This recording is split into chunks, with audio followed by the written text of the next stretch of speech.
আসসালামু আলাইকুম, শুভেচ্ছা সহ সবাইকে আমন্ত্রণ চ্যানেলের সংবাদে। এখনকার সংবাদ আয়োজন নিয়ে আপনাদের সাথে আছে আমি আনিকা জাহিন। বিস্তারিত সংবাদের শুরুতেই জানিয়ে দিচ্ছি ফ্রেশ নুডলস সংবাদ শিরোনামগুলো। শিক্ষা প্রতিষ্ঠান ও অভিভাবকদের অবহেলায় 36% এইচএসসিতে ঝরে পড়া মনে করেন বিশেষজ্ঞরা। উদ্যোগ না নিলে বিপর্যয়ের আশঙ্কা। বাংলাদেশের সঙ্গে বিনিয়োগ অংশীদারিত্ব সম্পর্ক নতুন উচ্চতায় নিতে আগ্রহী ইইউ। পরিবেশ বান্ধব বিশ্বমানের পণ্য উৎপাদনের তাগিদ। যুদ্ধ শুরুর পর ইউক্রেনের রাজধানী কিয়েভে রাশিয়ার বড় ড্রোন ও ক্ষেপণাস্ত্র হামলা, 27 জন নিহত ও আহত কমপক্ষে 91।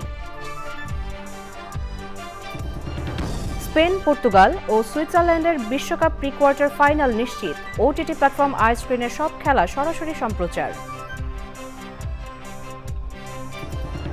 প্রাণ ও প্রকৃতি রক্ষায় সবাইকে এগিয়ে আসার আহ্বান। ঢাকা বিশ্ববিদ্যালয়ের সঙ্গীত বিভাগের আয়োজনে বর্ষা উৎসব উদযাপন। এবং দেশে বাণিজ্যিকভাবে জনপ্রিয় হচ্ছে ফিলিপাইন ব্ল্যাক জাতের আখের চাষ। ভোলার তরুণ উদ্যোক্তার সাফল্যে আগ্রহী স্থানীয় কৃষক।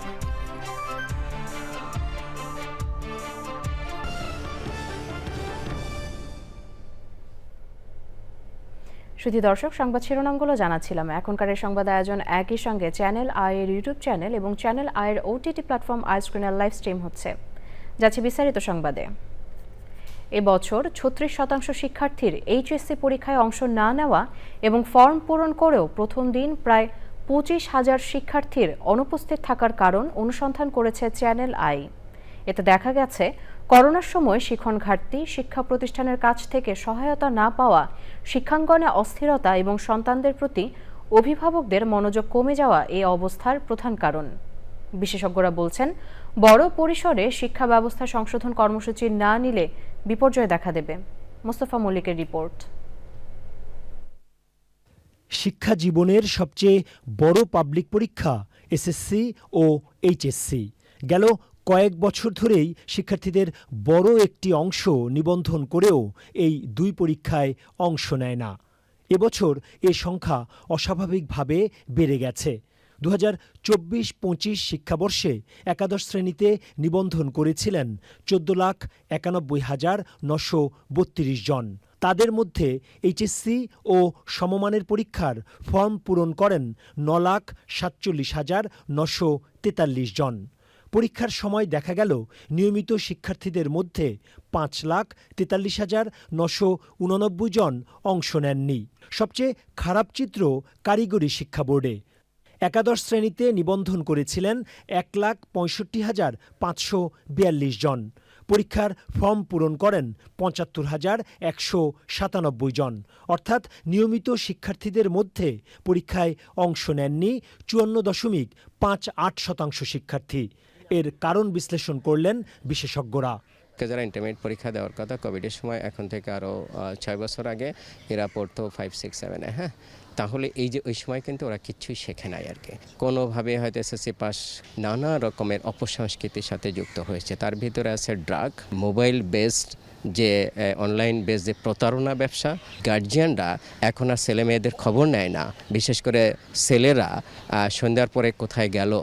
শিক্ষা প্রতিষ্ঠানে লেখাপড়া নাই, তাদেরকে মোটিভেট করতে পারে না। শিক্ষকরা ব্যস্ত তাদের সুযোগ সুবিধা নিয়ে, তাদের কোচিং, তাদের প্রাইভেট টিউশন, এইগুলো নিয়ে। এটি একটি সিগনিফিক্যান্ট নাম্বার বলবো না, বলবো এটা একটা অ্যালার্মিং, এটা একটা ভয়ঙ্কর চিত্র। মেয়েদের বড় অংশ তারা পরীক্ষায় অংশ নেয় নাই। বাল্যবিবাহের শিকার হচ্ছে তারা। কোনো জায়গায় চুলা ঠেলছে, কোনো জায়গায় অপ্রাপ্ত অপুষ্ট একটা বাচ্চা কোলে নিয়ে আসে। এটা একাধিক রিসার্চে পাওয়া গেছে। আর একটি অংশ যারা এই সময় পরীক্ষা হলে থাকার কথা, তারা শিশু শ্রমে যুক্ত হয়ে গিয়েছে। কেননা আপনি দেখবেন লাস্ট 2-3 বছরে আমাদের অর্থনীতি অনেক ফল করেছে। আর একটি অংশ ছোট, বাট এটি কিন্তু খুবই ভয়ঙ্কর। সেটি হচ্ছে তাদের পড়াশোনা ভালো লাগে না। ফলে এই অংশটা হচ্ছে কি, এই যে কিশোর গ্যাং বা যেটা বলছি, এরা রাস্তার মোড়ে মোড়ে ঘুরছে। গত বৃহস্পতিবার শুরু হওয়া এইচএসসি ও সমমানের পরীক্ষার প্রথম দিন 24,784 জন শিক্ষার্থী অনুপস্থিত ছিলেন। এই চিত্রও আশঙ্কাজনক বলছেন বিশ্লেষকরা। প্রথমে দৃষ্টি দিতে হবে সেটা হচ্ছে শিক্ষা প্রতিষ্ঠানটাকে আগে আমাদেরকে ফাংশনাল করতে হবে। তাদেরকে ধমক হোক, শাসন হোক, এই জায়গা থেকে কিন্তু শিক্ষকদের শিক্ষক হতে হবে। আমাদের শিক্ষকরা আমরা শিক্ষক নাই, তাহলে পরিবারের যে অনুশাসনগুলো সেটা ফিরিয়ে আনা দরকার। এটাকে সরকারকে শোল্ডারিং করতে হবে এবং তাদেরকে দায়িত্ব নিয়ে শিক্ষা ব্যবস্থার যে বিশৃঙ্খলা, ওনাদেরকে এটা সমাধানের জন্য মেরামতের জন্য শিক্ষা মেরামত একটা আন্দোলন শুরু করতে হবে। সেই মেরামতের জন্য ওনারা কি করবে তার একটা রূপরেখা জাতির সামনে তুলে ধরে সেই অনুযায়ী কাজ করতে হবে। শিক্ষা বিশেষজ্ঞরা বলছেন, শিক্ষার্থীদের বিশাল একটি অংশ যে পরীক্ষায় বসতে পারলেন না, এ নিয়ে গুরুত্ব দিয়ে কাজ না করলে শিক্ষাক্ষেত্রে বিপর্যয় দেখা দেবে। Mostafa Mallik, Channel I, Dhaka. শুধু বাণিজ্য নয়, বাংলাদেশের সঙ্গে বিনিয়োগ অংশীদারিত্ব নতুন উচ্চতায় নিতে চায় ইউরোপ। পশ্চিমা বিশ্বের ২৭ দেশের অন্যতম শক্তিশালী জোট ইউরোপীয় ইউনিয়নের রাষ্ট্রদূত একটি কারখানা ঘুরে দেখে বলেছেন, বাংলাদেশের হার না মানা উদ্যোক্তা এবং দক্ষ শ্রমশক্তি ব্যবহার করে বিশ্বমানের পণ্য উৎপাদন এখন অগ্রাধিকার, আর এটি হবে পরিবেশ বান্ধব। রিজভী নওয়াজের রিপোর্ট। বিশ্বের অন্যতম বড় রিসাইকেল কটন ফাইবার উৎপাদক প্রতিষ্ঠান এখন বাংলাদেশে। স্পেনের সঙ্গে যৌথ উদ্যোগে রিকভার নামের কারখানায় ফেলে দেওয়া কাপড় এবং ঝুট থেকে পরিবেশবান্ধব উৎপাদন প্রক্রিয়া মেনে সুতা তৈরি হচ্ছে। সেই সুতায় তৈরি কাপড় দিয়ে হাল ফ্যাশনের নানা আইটেম রপ্তানি হচ্ছে বিশ্বের নামি দামি ব্র্যান্ডের দোকানে। কারখানাটি ঘুরে বিস্মিত ইউরোপীয় ইউনিয়ন এবং স্পেন ও নেদারল্যান্ডসের রাষ্ট্রদূতরা। The European Union is in the middle of a process of moving from a relationship dominated by the development dimension and the commercial relationship to one which is more political and more focused on investment, in particular in the private sector. And what we see in Narayanganj is a series of superlatives. Overall, the picture is very rosy when it comes to the commercial relationship. It's not just about selling, it's that partnership vision Ambassador Miller was talking about. I think we can be ahead, you can be ahead, we can jointly be ahead and be ready for the future. I just wanted to congratulate Recover just for that, because they have the commitment is very clear with innovation, sustainability, circularity, and the fight against the climate change. So this is a common goal for all of us. নারায়ণগঞ্জের তারাবতে স্থাপিত কারখানায় উৎপাদন করা সুতা তুলনামূলকভাবে সস্তা, দাবি করলেন উদ্যোক্তারা। আমরা recover Spanish company in Bangladesh, যে ওয়েস্টটা জেনারেট হচ্ছে through out the world because of this garments industry, আমরা সেই ওয়েস্টটাকে আবার রিইউজ করছি। তারা একটা কম্পিটিটিভ কস্ট পাচ্ছে আমাদের কাছ থেকে, কস্ট কখনোই বেশি হচ্ছে না, তাদের কোয়ালিটিতে কোনো ইস্যুজ হবে না। বাংলাদেশের তৈরি পোশাকের সবচেয়ে বড় বাজার ইউরোপ। ইউরোপীয় ইউনিয়নের রাষ্ট্রদূত জানালেন, সবচেয়ে বেশি বিনিয়োগও তাদের, এমনকি অনুদান দেওয়ার ক্ষেত্রেও তারা এগিয়ে। এরকম একটি গেঞ্জি কাপড় পুরাপুরি পচে মাটিতে মিশতে কত সময় লাগতে পারে? 200 বছর।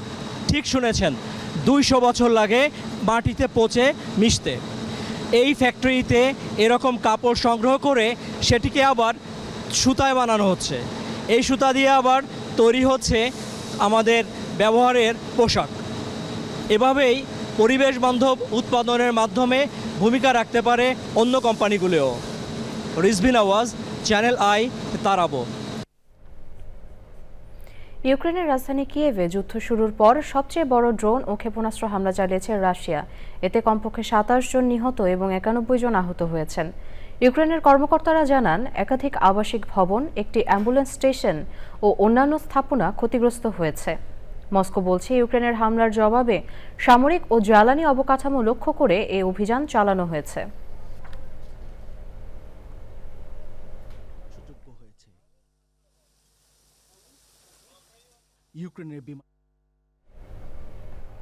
এবারে আনোয়ার ইস্পাত ফিফা বিশ্বকাপ 2026।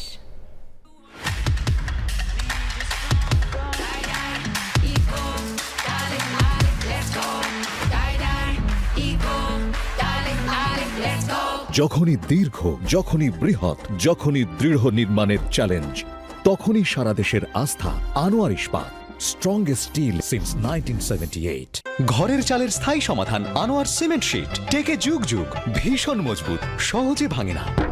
আনোয়ার সিমেন্ট শীট, সব সিজনেই ফিট। 2026 ফিফা ওয়ার্ল্ড কাপ নিয়ে চ্যানেল আয়ের বিশেষ আয়োজনে আছেন মির্জা ইমতিয়াজ। যাচ্ছি তার কাছে। ধন্যবাদ আনিকা আপনাকে। দর্শক সবাইকে স্বাগত জানাচ্ছি 2026 ফিফা বিশ্বকাপ নিয়ে ছুটির দিনের দুপুরের আয়োজনে। দাপুটে ফুটবলে অস্ট্রিয়ার বিপক্ষে 3-0 গোলের জয়ে বিশ্বকাপ ফুটবলের প্রি কোয়ার্টার ফাইনাল নিশ্চিত করেছে স্পেন। জোড়া গোল করেছেন মিকেল ওয়াইয়ারসাবাল, আর একটি গোল এসেছে ডিফেন্ডার পেদ্রো পোরোর কাছ থেকে। ইউরো চ্যাম্পিয়নরা পুরো ম্যাচেই আধিপত্য ধরে রেখেছে, শিরোপার দাবিদার হিসেবে নিজেদের অবস্থান আরও শক্ত করেছে।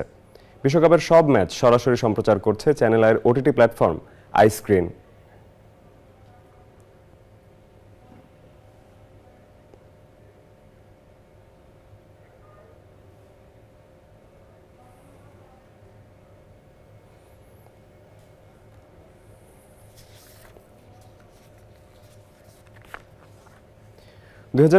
বিশ্বকাপে নকআউট পর্বের ম্যাচে ক্রোয়েশিয়াকে 2-1 গোলে হারিয়ে প্রি কোয়ার্টার ফাইনাল নিশ্চিত করেছে পর্তুগাল। 53 মিনিটে ইভান পেরিসিচের গোলে ক্রোয়েশিয়া এগিয়ে গেলেও 68 মিনিটে পেনাল্টি থেকে সমতা ফেরান রোনালদো। নাটকীয় ইনজুরি টাইমে র্যামোসের গোলে জয় নিশ্চিত হয় পর্তুগিজদের। শেষ মুহূর্তে ক্রোয়েশিয়ার একটি গোল VAR এর কল্যাণে বাতিল হয়। অন্যদিকে আলজেরিয়াকে 2-0 গোলে হারিয়ে নকআউট পর্ব পার করেছে সুইজারল্যান্ড। ম্যাচের 11 মিনিটে লিড নেওয়ার পর 46 মিনিটে ড্যান এন দোয়ের গোলে জয় নিশ্চিত করেছে সুইসরা। আলজেরিয়া গোল শোধের চেষ্টা করেও ব্যর্থ হয়।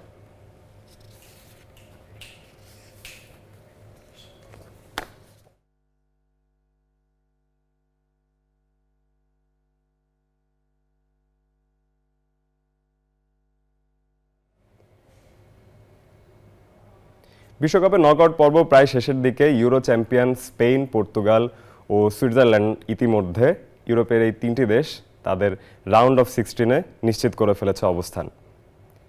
এবং রাতেই থাকছে আর্জেন্টিনা কেপ ভার্দের ম্যাচ নিয়ে বিশ্লেষণ করব, আরও বিস্তারিত জানবো। আমাদের সাথে চ্যানেলের স্টুডিওতে আছেন বাংলাদেশ জাতীয় দলের সাবেক ফুটবলার এবং কোচ মাহবুব হোসেন রক্সি। আপনাকে স্বাগত। সরি, মিস্টেক হয়েছে, মামুনুল ইসলাম মামুন। খুবই দুঃখিত। ধন্যবাদ। এই যে রাতে আর্জেন্টিনা কেপ ভার্দের বিপক্ষে খেলছে, এই ম্যাচ নিয়ে অনেকে অনেক আশা প্রত্যাশা করছেন এবং অনেক আর্জেন্টিনার সাপোর্টার যারা আছেন তারা অনেকটা আশঙ্কিত, কারণ কেপ ভার্দে স্পেনের সাথে এবং অন্যান্য দলের সাথেও খুবই ভালো খেলেছে। তো আসলে কি ধারণা করছেন ম্যাচটা কোন দিকে গড়াতে পারে? আসলে কেপ ভার্দে যদি আপনি লাস্ট গ্রুপ ম্যাচগুলি দেখেন, ম্যাচগুলি 3টা ম্যাচে 3টা ড্র নিয়ে তারা কোয়ালিফাই করেছে এবং তারা স্পেনের সঙ্গে দুর্দান্ত, যেটা ওয়ার্ল্ড কাপ চ্যাম্পিয়ন, আমরা ওয়ার্ল্ড কাপের আগে চিন্তা করেছিলাম ফ্রান্স আর স্পেনের মধ্যে ওয়ার্ল্ড কাপ চ্যাম্পিয়ন হবে, স্পেনকে তারা রুখে দিয়েছে। সব কিছু মিলে আমি বলবো যে ডিফেন্ডিং, আপনার ডিপ ডিফেন্ডিং করে যে খেলাটা তারা খেলে, অন্য মানে অ্যাটাকিং টিমের জন্য খুব কষ্ট হয়ে দাঁড়ায় গোল করাটা। এখনো পর্যন্ত তারা ওই ধরনের গোল রিসিভ করেছে। সেকেন্ড ম্যাচে এবং 2-2 করেছে, 2-0 গোলে পিছিয়ে গিয়ে 2-1-এর 2বার লিড তারা কামব্যাক করেছে। সব কিছু মিলে আমি বলবো যে এটা একটা চ্যালেঞ্জিং ম্যাচ। আর নকআউট ম্যাচ প্রত্যেকটা চ্যালেঞ্জিং। আপনার যদি ম্যাচ জিততে হয় আপনাকে মাস্টবি ভালো ফুটবল খেলতে হবে এবং স্কোর করতে হবে। আর যদি স্কোর করতে না পারেন তাহলে ট্রাইব্রেকারে গেলে একটা ভাগ্যের নির্ধারণ হয়। এটা আসলে অনেক টাফ। টাইব্রেকার পর্যন্ত কি যেতে পারে? না, আসলে ম্যাচটা আসলে আমি মনে করি যে রেজাল্ট ম্যাচে 90 মিনিটে রেজাল্ট হয়ে যাওয়ার সম্ভাবনা বেশি। প্রত্যাশা করছেন ম্যাচটা? প্রত্যাশা আর্জেন্টিনাই জিতবে এই ম্যাচটা, কারণ হচ্ছে ইজি হবে না ম্যাচটা। যে ধরেন আপনি বলতে পারবেন যে এই ম্যাচটা ইজি হবে, বা ধরেন ম্যাচ ইজি হবে না, টাফ ম্যাচ হবে। টাফ ম্যাচের মধ্যে আমি মানে আর্জেন্টিনাকে এগিয়ে রাখবো। আর্জেন্টিনা যদি কোনোভাবে পার করে যায়, রাউন্ড অফ 16-এ উঠে যায়, সেক্ষেত্রে কার সাথে খেলা করতে পারে? আসলে এটা গ্রুপের উপর ডিপেন্ড করে। অন্য আজকের ম্যাচের অনেক গ্রুপ আছে যাদের উপর ডিপেন্ড করে কার সঙ্গে পড়তে পারে। বাট সেমিফাইনাল ব্রাজিলের সঙ্গে পড়বে। যদি ব্রাজিল, তারা দুটো টিম সেমিফাইনাল যায়, তাহলে সেমিফাইনালে আর্জেন্টিনা ভার্সেস ব্রাজিলে খেলা হওয়ার সম্ভাবনা অনেক বেশি। অসংখ্য ধন্যবাদ আপনাকে আমাদের সাথে যুক্ত থাকার জন্য। এখন থাকছে অন্যান্য খবর।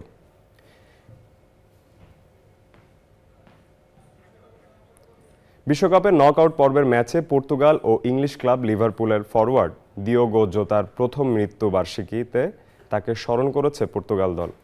1 বছর আগে সড়ক দুর্ঘটনায় মারা যান পর্তুগিজ এই ফুটবলার। ক্রোয়েশিয়ার বিপক্ষে ম্যাচের আগে জাতীয় সঙ্গীত চলাকালে স্টেডিয়ামের জায়ান্ট স্ক্রিনে ভেসে ওঠে জোতার মুখ। জোতার স্মৃতিকে সঙ্গী করে গুরুত্বপূর্ণ এই নকআউট লড়াইয়ে মাঠে নামে ক্রিশ্চিয়ানো রোনালদোর দল। এমনই আলোচিত মুহূর্ত সহ বিশ্বকাপের উন্মাদনায় নতুন মাত্রা যোগ করতে সবগুলো ম্যাচ নিরবিচ্ছিন্নভাবে সরাসরি সম্প্রচার করছে চ্যানেল আইয়ের ওটিটি প্ল্যাটফর্ম আইস্ক্রিন। দর্শকদের কথা মাথায় রেখে খেলা শুরুর আগে থেকে শেষ পর্যন্ত কোনো বিজ্ঞাপন না দেখিয়ে প্রচার করছে মাঠের বিশেষ মুহূর্তগুলো।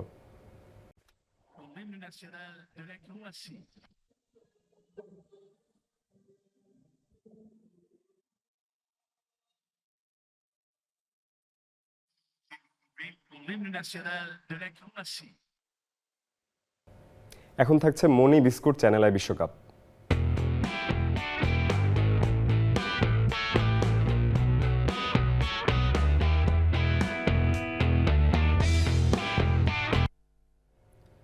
বিশ্বকাপ ফুটবলের উন্মাদনায় যখন মেতেছে পুরো বিশ্ব, তখন সেই আনন্দকে আরও রঙিন করে তুলেছে বিশেষ আয়োজন মনি বিস্কুট চ্যানেল আই বিশ্বকাপ।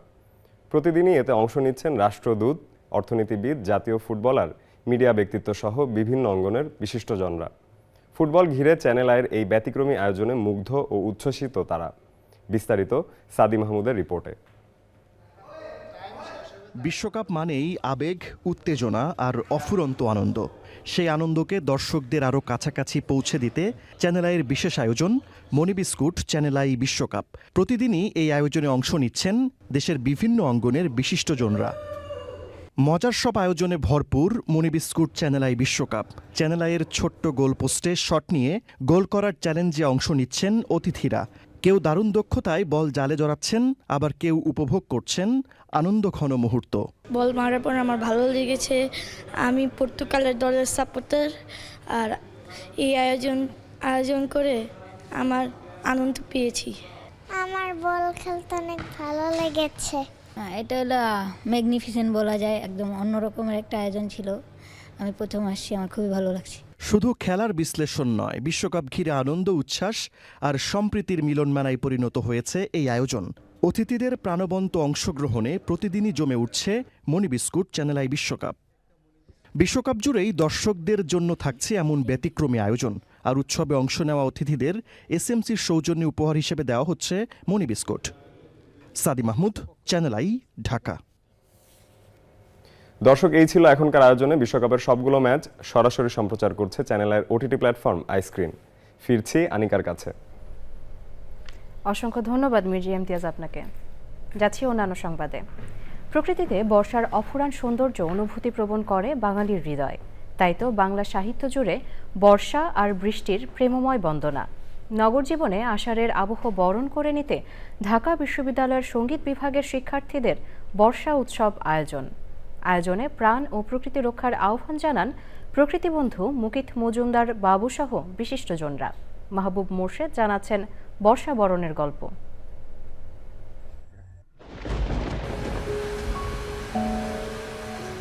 কবির ভাষায় আষাঢ় মন আর হৃদয় শ্রাবণ।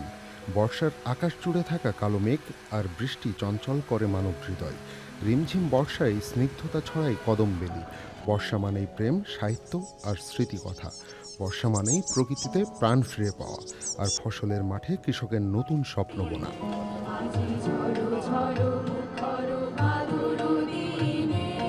স্নিগ্ধ সকালে ঢাকা বিশ্ববিদ্যালয়ের সঙ্গীত বিভাগের শিক্ষার্থীরা সমবেত হন কলাভবন সংলগ্ন আমতলায়।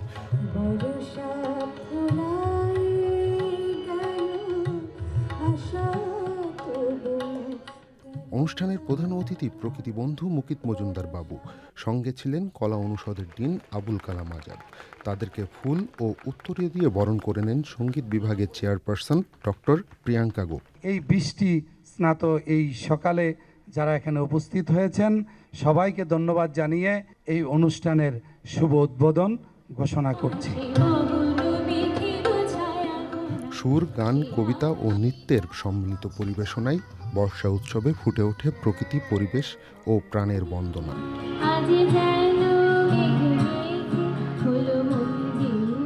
বিশ্ববিদ্যালয় প্রাঙ্গণে আমরা একত্রিত হয়েছি আমাদের প্রিয় ঋতু বর্ষাকে বরণ করে নেবার জন্য। গান, নাচ, কবিতা আবৃত্তি এবং সাংস্কৃতিক অনুষ্ঠানের মাধ্যমে আমরা বর্ষাকে গ্রহণ করে নিচ্ছি, তার এই অপরূপ সৌন্দর্যকে। গ্রীষ্মের গরমের উত্তাপের পরে যে বর্ষার আমরা শান্তিটি পাই, সেটি আমাদের প্রাণে যেমন সজীবতার সঞ্চার করে, প্রকৃতিতেও সজীবতার সঞ্চারণ করে। প্রকৃতির নতুন করে জেগে ওঠার এই উৎসবে উঠে আসে পরিবেশ রক্ষার বার্তাও। এই যে সুন্দর সবুজ চারিদিকে দেখলেই তো মন ভালো হয়ে যায়। আমরা চাই আমাদের মন ভালো থাকুক, আনন্দে থাকুক। আমরা কোনো খারাপ কোনো কিছু চাই না, বলতেও চাই না, শুনতেও চাই না, দেখতেও চাই না। বর্ষা মানে প্রকৃতিতে নতুন প্রাণ সঞ্চার হয়, চারিদিকে কেবল সবুজ আর সবুজ, নতুন পাতারা উকি দেয়, মাঝে মাঝে ফাঁকে ফাঁকে একটু সূর্যের আলোও দেখতে পাই। আমরা প্রকৃতি থেকেই সৃষ্টি, আবার এক সময়ের আবর্তনে সেই প্রকৃতিতেই মিশে যাব, ফিরে যাব সেখানে। আমরা গাছ লাগাবো বেশি বেশি করে, বুক ভরে নিঃশ্বাস নেব, অক্সিজেনের যেন কমতি না হয়। মানুষ প্রকৃতিরই সন্তান, এই বোধ যেন হারিয়ে না যায়, সেই আহ্বান জানান প্রকৃতি বন্ধু বীর মুক্তিযোদ্ধা মুকিত মজুমদার বাবু। বর্ষা মানেই সবুজ, বর্ষা মানেই ফুল, ফুলের গন্ধ, এবং বর্ষা মানেই কিন্তু আমাদের হৃদয়ের মধ্যে একটা অন্য রকম অনুভূতি। বর্ষা কিন্তু উদ্ভিদ রাজিকে বাড়তে সাহায্য করছে, আমাদের এই প্রশান্তি দিচ্ছে এই বর্ষা। বৃক্ষরোপণ কিন্তু করি আমরা এই বর্ষায়। তো প্রকৃতিজন ফাউন্ডেশন যে কাজটি করছে, যে প্রতি বছর আমরা কিন্তু বৃক্ষরোপণ করছি এবং সেটা সারা বাংলাদেশ ব্যাপী। এবারে আমাদের টার্গেট আছে 30 লক্ষ গাছ লাগানোর। আমরা কিন্তু সবুজের কাছেই যেতে চাই সব সময়, এবং আমরা আমাদের প্রকৃতির মাঝে নিজেকে কিন্তু হারিয়ে ফেলতে চাই। তো এই গাছ, এই বর্ষা এবং এই আয়োজন সব কিছু মিলিয়ে এটা কিন্তু একটা অন্য অনুভূতি। আমাদের পরিবেশ প্রকৃতিকে নিয়ে সবসময় ভাবতে হবে। আমরা যদি আমাদের পরিবেশ প্রকৃতি ভালো রাখি, আমরা ভালো থাকব, আমাদের ভবিষ্যৎ প্রজন্ম ভালো থাকবে, এই দেশটা ভালো থাকবে। আমাদের যার যতটুকু ক্ষমতা আছে তার সাথে মমতা মিশিয়ে যদি আমরা কোনো কাজ করি, সেই কাজটি কিন্তু অবশ্যই ভালো হবে। এর আগে পরিবেশ রক্ষায় ঢাকা বিশ্ববিদ্যালয়ের কলাভবন চত্বরে গাছের চারা রোপণ করেন প্রাণ প্রকৃতির মানুষ মুকিত মজুমদার বাবু।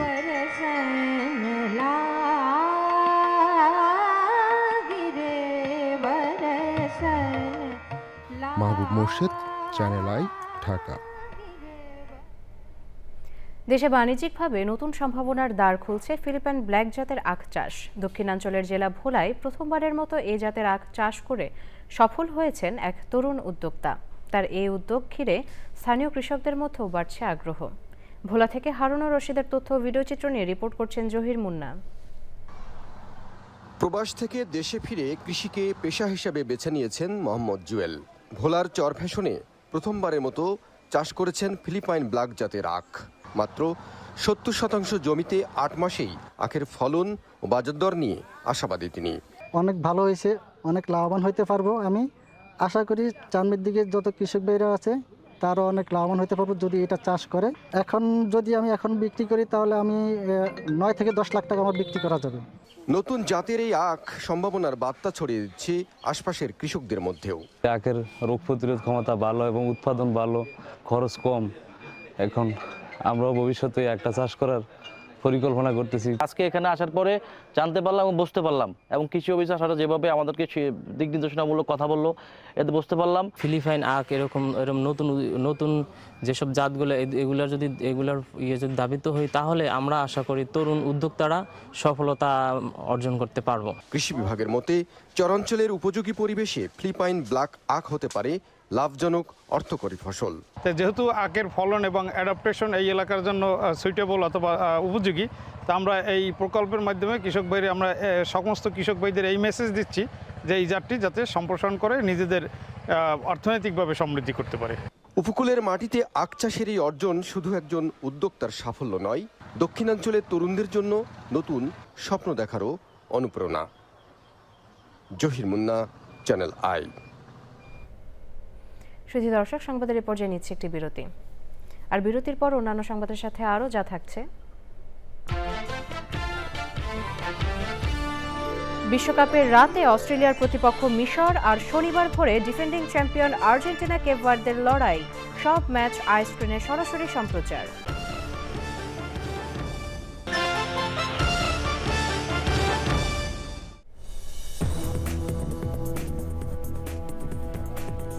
শুধু দর্শক, বিরতির পর স্বাগত আরও একবার চ্যানেল আই সংবাদে। এবারে নিটোল টাটা কৃষি সংবাদ।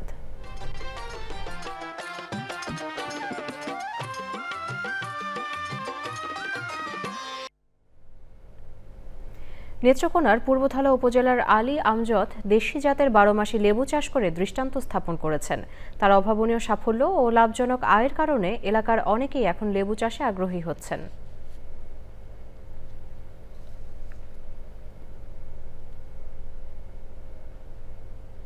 এবারে প্রকৃতি সংবাদ।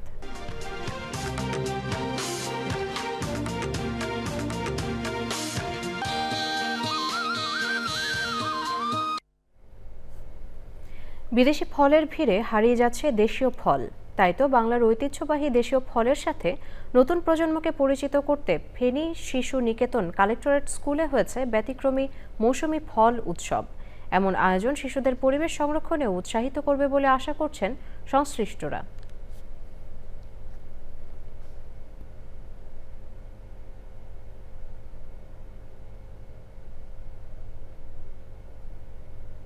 যাচ্ছি খেলার খবরে।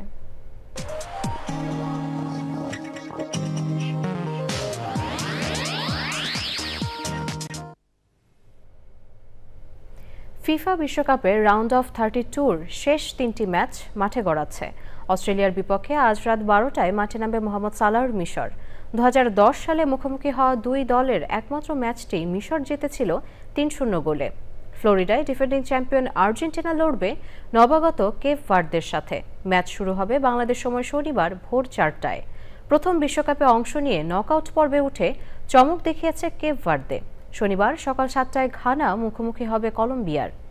একটি জয় ও একটি হারে গ্রুপের তৃতীয় হয়ে নকআউটে উঠেছে আফ্রিকার দেশ ঘানা। আর কলম্বিয়া গ্রুপ চ্যাম্পিয়ন হয়ে নকআউট পর্ব নিশ্চিত করেছে। বিশ্বকাপের সব ম্যাচ সরাসরি সম্প্রচার করছে চ্যানেল আইয়ের জনপ্রিয় ওটিটি প্ল্যাটফর্ম আই স্ক্রিন। শ্রুতি দর্শক, সবশেষে ফ্রেশ নুডলস সংবাদ শিরোনামগুলো জানিয়ে দিচ্ছি আরও একবার। শিক্ষা প্রতিষ্ঠান ও অভিভাবকদের অবহেলায় 36% এইচএসসিতে ঝরে পড়া মনে করেন বিশেষজ্ঞরা। উদ্যোগ না নিলে বিপর্যয়ের আশঙ্কা। বাংলাদেশের সঙ্গে বিনিয়োগ অংশীদারিত্ব সম্পর্ক নতুন উচ্চতায় নিতে আগ্রহী ইইউ। পরিবেশ বান্ধব বিশ্বমানের পণ্য উৎপাদনের তাগিদ। যুদ্ধ শুরুর পর ইউক্রেনের রাজধানী কিয়েভে রাশিয়ার বড় ড্রোন ও ক্ষেপণাস্ত্র হামলা। 27 জন নিহত ও আহত কমপক্ষে 91। স্পেন, পর্তুগাল ও সুইজারল্যান্ডের বিশ্বকাপ প্রি কোয়ার্টার ফাইনাল নিশ্চিত। ওটিটি প্ল্যাটফর্ম আই স্ক্রিনের সব খেলা সরাসরি সম্প্রচার। প্রাণ ও প্রকৃতি রক্ষায় সবাইকে এগিয়ে আসার আহ্বান। ঢাকা বিশ্ববিদ্যালয়ের সঙ্গীত বিভাগের আয়োজনে বর্ষা উৎসব উদযাপন। এবং দেশে বাণিজ্যিকভাবে জনপ্রিয় হচ্ছে ফিলিপাইন ব্ল্যাক জাতের আখের চাষ। ভোলার তরুণ উদ্যোক্তার সাফল্যে আগ্রহী স্থানীয় কৃষক।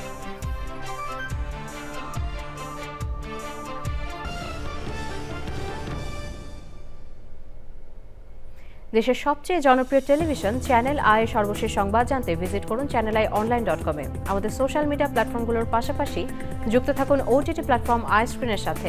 বিশ্বকাপের সবগুলো ম্যাচ দেখা যাচ্ছে চ্যানেল আইয়ের জনপ্রিয় ওটিটি প্ল্যাটফর্ম আই স্ক্রিনে। পরবর্তী শীর্ষ খবর দেখার আমন্ত্রণ রইল। এতক্ষণ আমাদের সাথে থাকার জন্য সবাইকে অসংখ্য ধন্যবাদ।